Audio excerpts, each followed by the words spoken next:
The first step is to simply open Google, and then we're gonna have to search for Google Chrome extensions and click on the first link. Now, once we get here, we're gonna have to simply type in ChatGPT, and then we're gonna have to click on the first one. Then we're gonna have to add this to Chrome, and then simply click on add extension. So now once we do that, what we're gonna have to do is simply exit from here, so we don't have to do anything here. Now, as you can see, this was Google before adding ChatGPT. So as you can see, now ChatGPT here. Now, if we refresh this page, you're gonna see that we have here the prompt and the AI. So we're gonna have to grant permission first. So let's allow this.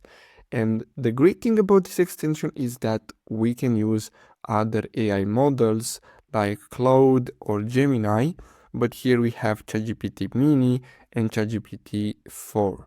So basically that's all we have to do. Now, whenever we search something on Google, we're gonna have opened up ChatGPT here on the right side. So I really hope you found this video helpful. Don't forget to like and subscribe. Thanks for watching.